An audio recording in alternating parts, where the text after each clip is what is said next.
Advance Islamic grooming के platform से देखती आंखों और सुनते कानों को अस्सलामु अलैकुम व रहमतुल्लाहि व बरकातुहू।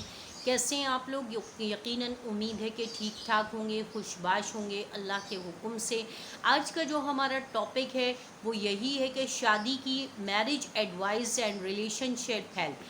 तो इसके बारे में आज हम बात करेंगे कि शादी की जो हमें किस उम्र में शादी करनी चाहिए, किससे करनी चाहिए, शादी करते वक्त हमें किन पॉइंट्स का ख्याल करनी चाहिए, अगर लड़का है या लड़की है तो इसके बारे में हम बात करेंगे। और अगर जब हम रिलेशनशिप बनाएं तो उसके अंदर हमें क्या क्या चीज़ें करनी चाहिए और किस तरह हम अपना रिलेशन का बॉन्ड बना सकते हैं और किस तरह हम अपनी बॉन्डिंग क्रिएट कर सकते हैं। तो चैनल को सब्सक्राइब कर लीजिए, वीडियो को लाइक और शेयर ज़रूर कर लीजिएगा कि हो सकता है किसी के काम आ जाए और किसी की ज़िंदगी बन जाए। तो इसके बारे में बात कर लेते हैं। आज की वीडियो बहुत काम की है, आखिर तक देखिएगा विदाउट स्किपिंग। आज के बारे में आपको बताऊं कि रसूलुल्लाह सल्लल्लाहु अलैहि वसल्लम ने 25 साल की उम्र में शादी की थी और जब पहली शादी की थी तो हज़रत खदीजतुल कुबरा 2 शौहरों से बेवा थीं और उनकी उम्र 40 साल थी। तो इससे पता चला कि शादी के लिए आपने क्या करना है।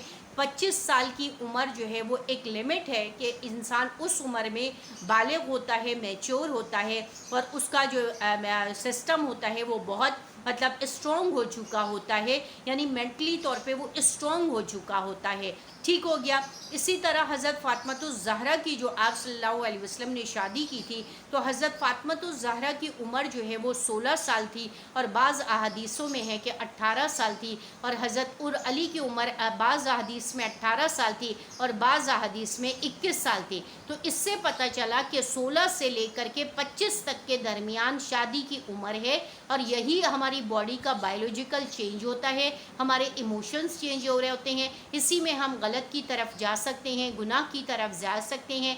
तो बेहतर है कि हम इसके ऊपर एक बैरियर लगा दें, एक बॉन्ड लगा दें और सुन्नत तरीक़े से शादी करके, निकाह करके, घर बसा के अपने हलाल तरीक़े को अपना लें और बॉडी के ये चेंजेस जो अल्लाह ताला की तरफ से होते हैं इसको हम सही तरीक़े में इन्वॉल्व कर दें।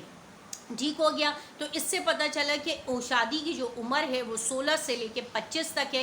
लेकिन सवाल ये पैदा होता है कि देखें, हम आपको इस्लाम बता रहे हैं, दीन बता रहे हैं, बाकी आजकल के दौर की बात करना और फाइनेंस बात करना ये सारी एक अलग बहस है। इस्लाम क्या कहता है, दीन क्या कहता है और अल्लाह क्या कहते हैं और अल्लाह ने क्या हुक्म दिया और रसूलुल्लाह सल्लल्लाहु अलैहि वसल्लम ने क्या किया, हम इसके बारे में बात करें। हम आप अपनी और आपकी बात नहीं करें, हम अपने इस दौर की बात नहीं करेंगे। ठीक हो गया। अच्छा, शादी की उम्र पता चल गई कि भाई 16 से लेके नबी करीम सल्लल्लाहु अलैहि वसल्लम ने हज़रत आयशा से निकाह किया तो आप सल्लल्लाहु अलैहि वसल्लम हज़रत आयशा की उम्र 7 साल थी और रुखसती जो है वो उनकी 9 साल की उम्र में हुई। ठीक हो गया। तो इससे पता चलता है कि 9 साल की उम्र से ले करके आपकी 25 साल तक की उम्र है जिसमें आप निकाह करें, शादी करें। दूसरी बात यह है कि आप सल्लल्लाहु अलैहि वसल्लम ने अपने कबीले में भी शादी की और अपने कबीले के आउट ऑफ कबीले में भी, कबाइल में भी शादी की। इससे पता चलता है कि आप अपने कबीले, अपने फ़िरक़े, अपने जैसे आप सैयद हैं, सिद्दीकी हैं, शेख हैं, जो भी हैं, पंजाबी हैं, पठान हैं, बलोच हैं, सिंधी हैं, जो भी हैं, अगर आपको अपने अपने उसमें रीजन में अगर आपको रिश्ता मिलता है तो आप वहाँ कर लें। अगर आपको अदर रीजन में रिश्ता मिलता है, अदर सेक्ट में रिश्ता मिलता है, सैयद में, सिद्दीकी में, और ये इस्लामिक है और सिंधी है, पंजाबी है, तो आप ये देखें कि आया वो है क्या और किस तरीक़े का है। इसी तरह अगर लड़का है या लड़की है, दोनों के लिए ये 4 शराइत हैं कि आपने क्या करना है कि एक तो उम्र का डिफरेंस बहुत ज़्यादा ना हो, दूसरे नंबर पे ये हो कि आपका जो फ़िरका है, आपका जो मतलब ज़बान है वो एक होनी चाहिए। कोशिश करें कि एक हो, अगर ना हो तो किसी और ज़बान में अगर कोई अच्छा हसब नसब का ख़ानदान का मिल रहा है तो आप उसके अंदर भी कर सकते हैं। तीसरा यह है कि आपने उसकी दीनदारी का ख्याल करना है कि आया वो लड़का या लड़की कितने दीनदार है। इसके ऊपर तो हमारे यहाँ बात ही नहीं की जाती, बल्कि ये कहा जाता है कि जितना जितना मॉड स्क्वाड होगा लड़का या जितनी मॉड स्क्वाड होगी लड़की, हमें तो मॉड स्क्वाड वर्किंग लेडी चाहिए, वर्किंग लड़की चाहिए कि बहुत स्लिम ट्रिम हो, जो बहुत खूबसूरत हो, बिल्कुल जो है वो मिस वर्ल्ड की तरह हो, और इसी तरह वो बहुत कम उम्र हो और बहुत एलीट क्लास की हो और बहुत हाईली क्वालिफाइड हो। तो इस तरीके का आप तो फिर ढूंढते ही रह जाएंगे, आपको कोई रिश्ता नहीं मिलेगा। इसी तरह आपने क्या करना है, दीनदारी को पेश नज़र कर रखना है। अगर लड़का है तो उसकी दीनदारी को जानिए, अगर लड़की है तो उसकी दीनदारी को जानिए, उसके पर्दे को, उसके इस्लाम को, उसके दीन को, उसकी फैमिली को देखिए। उसके अलावा नंबर 4 है, लास्ट चीज़ जो है वो क्या आ जाती है, सूरत शक्ल।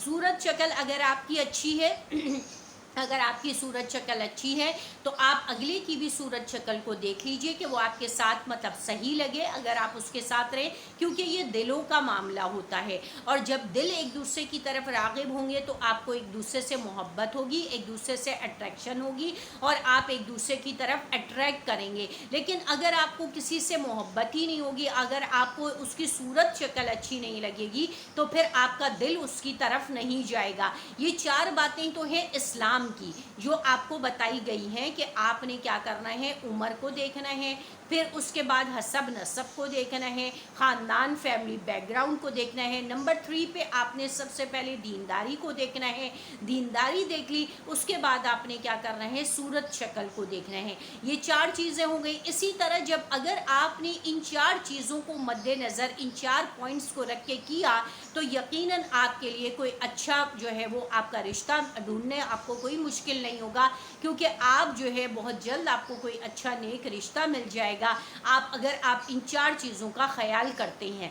तो ठीक हो गया। जब आपकी शादी हो जाए तो आपका रिलेशन किस तरीके का होना है, आपने सबसे पहले अपने हस्बैंड को रीड आउट करना है और हस्बैंड ने वाइफ को रीड आउट करना है। अपनी लाइक और डिसलाइक को देखना है कि आप कितनी लाइक करती हैं, कौन सी चीज़ लाइक करती हैं, डिसलाइक करती हैं। अपने शोहर के, अपने बीवी के मिजाज को समझिए और उसकी पसंद और नापसंद को समझिए कि वो क्या चीज़ पसंद करती है। उसके बाद रिलेशन को अच्छा और स्ट्रॉन्ग बनाने के लिए मर्द के लिए वाजिब है कि वो औरत को अलग घर दे। अगर वो अलग घर नहीं दे सकता तो एटलीस्ट एक अलग कमरा जहाँ वो अपनी प्राइवेसी के साथ रह सके, और एक अलग किचन, यानी कि खाना पीना उसका अपना और अपने हस्बैंड का हो, और बाद में अपनी फैमिली का हो, जहां वो आज़ादाना तौर पे अपने घर में, अपने पोर्शन में, अपने किचन में रह सके, अपनी मर्जी का पकाए खाए। देखें, लड़ाई झगड़े जो होते हैं वो क्या होते हैं, काम की वजह से होते हैं, एक कंबाइंड फैमिली की वजह से होते हैं। कंबाइंड फैमिली में रहें, बेशक रहें, देखें, लेकिन इसके लिए आपके सास ससुर हैं, आपके घर वाले हैं, आपकी नंदे हैं, देवर हैं, जेठ हैं, आप उनका भी काम करें, लेकिन अपना काम कर ले और अपने काम में से फिर उनका काम कर दें। लेकिन अपना शोहर की ये जिम्मेदारी है कि वो अपनी बीवी को एक अलग पोर्शन दे दे, एक अलग रूम दे दे, एक अलग वॉशरूम दे दे, एक अलग जो है वो किचन बना दे, जिसमें वो आज़ादानी तौर से अपने तौर पे खाए पिए रहे। ये शोहर के लिए और किसी भी मजबूत रिलेशनशिप के लिए बहुत मोस्ट इम्पॉर्टेंट एलिमेंट है, क्योंकि हर औरत शादी के बाद आज़ाद रहना चाहती है, और वो शादी ही इसलिए करती है कि उसको आज़ादी मिल जाती है। शादी समझो आज़ादी का परवाना होता है किसी भी औरत के लिए। मर्द के लिए तो शादी एक कैद खाना होती है, लेकिन औरत के लिए शादी आज़ादी का परवाना होती है। तो शादी में आज़ादी का परवाना उसको ज़रूर दीजिए। अगर आपने उसको आज़ाद रखा तो आपका रिलेशनशिप बहुत स्ट्रॉन्ग रखेगा। अगर आपने उसको कैद करने की कोशिश की तो आपका रिलेशन बनेगा नहीं, आपका रिलेशन टूट जाएगा। मेरी ये बात बहुत कीमती है, इस बात को समझिएगा।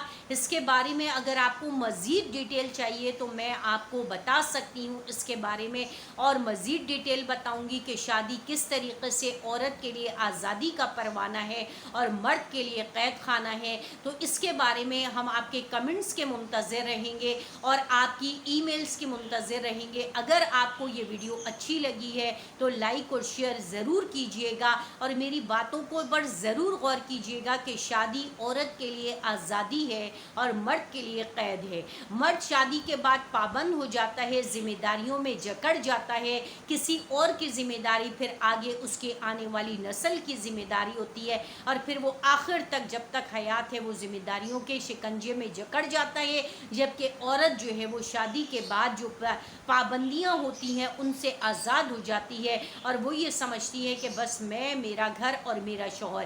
اگر آپ نے اس کو الگ کچن نہیں دیا، الگ گھر نہیں دیا، الگ پورشن نہیں دیا، اس کو ایک روم دے دیجئے، ایک کچن دے دیجئے، ایک واش روم دے دیجئے، آپ یقین کریں وہ آپ کے قدموں میں بیٹھ جائے گی، وہ آپ کے پیر دھو کے پیے گی، وہ بہت خوش رہے گی، ہیپی رہے گی۔ اگر آپ اس کو ایک وقت کھانا دیں گے، دوسرے وقت نہیں دے سکیں گے، تو وہ اگر آپ نے یہ سیٹ اپ کر دیا تو یقین کریں کہ وہ آپ کے لیے جو ہے آپ کی گرویدہ ہو جائے گی، آپ سے ساری زندگی وفا کرے گی، آپ کے قدموں کو، آپ کے پیروں کو دھو دھو کے پیے گی۔